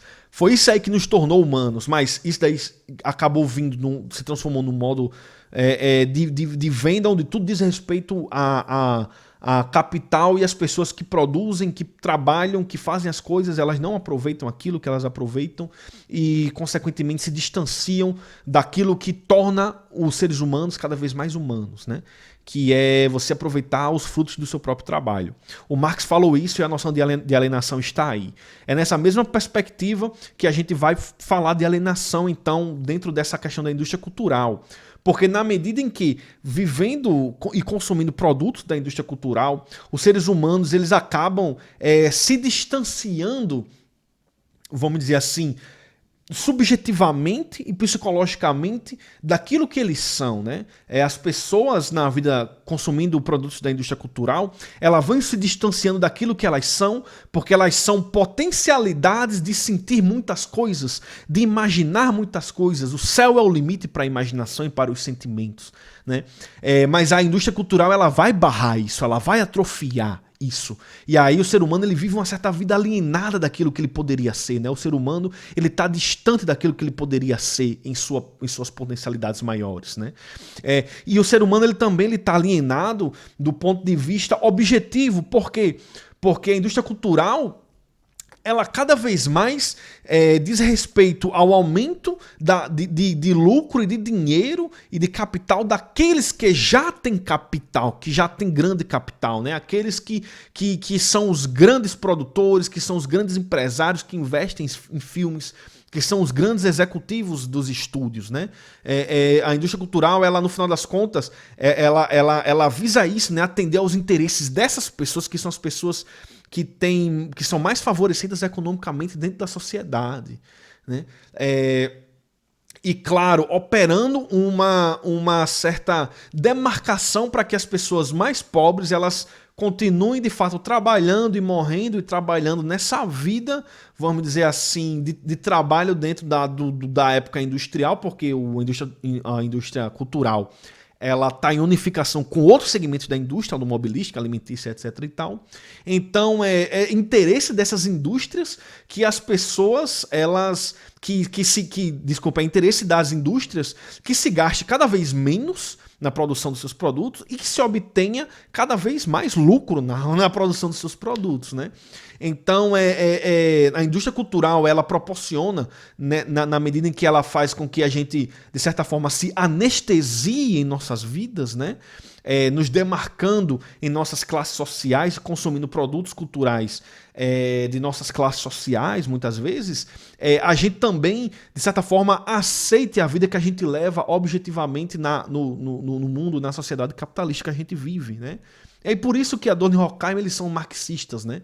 Eles revisitam o marxismo e veem como é que a cultura ela influencia, sobretudo, no modo de vida exploratório e alienado da produção também.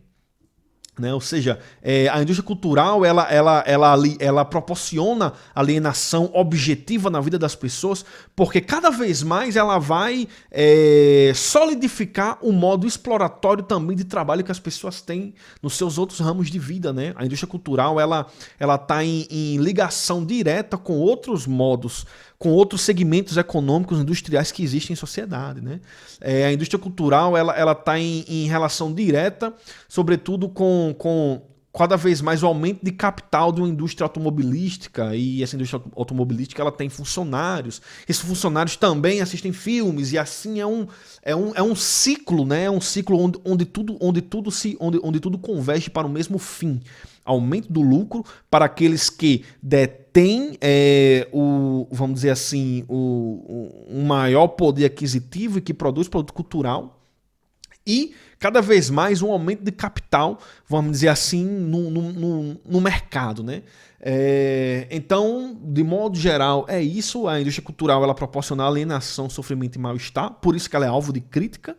Tá? E a indústria cultural, estamos falando de rádio e cinema, especificamente para Adorno e Horkheimer, mas eles já falaram de televisão também em um momentozinho do texto, então a gente pode inserir televisão nisso também. Né? Então, por isso que a indústria cultural ela é um alvo das críticas deles, né?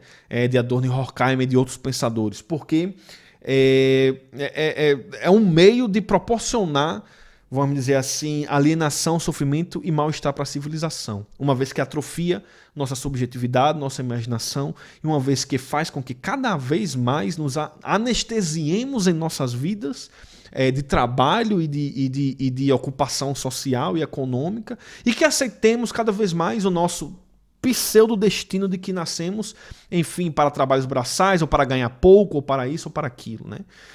Que a gente aceite a realidade tal como ela é e que, claro, né, cada vez mais a gente fique mais anestesiado e pensando que é natural o modo de vida como a gente leva, quando na realidade é uma construção histórica, né? Baseado em modos de produção, em modos de trabalho, em formas de trabalho, em formas econômicas que existem na sociedade, tá? Então, essa é a noção principal, tá? Indústria cultural, ela é alvo da crítica de Adorno e Horkheimer porque produz alienação, ela tem efeitos nocivos dentro da sociedade, tanto do ponto de vista objetivo, econômico, objetivo na sociedade, nas pessoas, assim como do ponto de vista subjetivo, em seu psicológico, em seus sentimentos, emoções e na sua imaginação, tá? Então, eu fico aqui, certo? Espero que vocês, quem está assistindo aí, que tenha gostado dessa disciplina.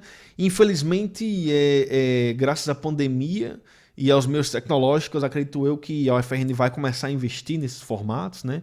Houve um ofício já da reitoria dizendo que, se eu não me engano, eu li hoje, isso foi um ofício, né, da reitoria que diz que o semestre 2020.1 ele vai ser retomado de modo remoto, então fiquem atentos a isso, né?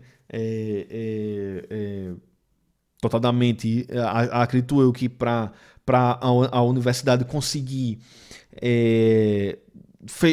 organizar o calendário, tá? Calendário letivo dela, talvez ela promova outra oferta de disciplina como 2020.6, algo do tipo, né? Não sei, talvez ela faça isso.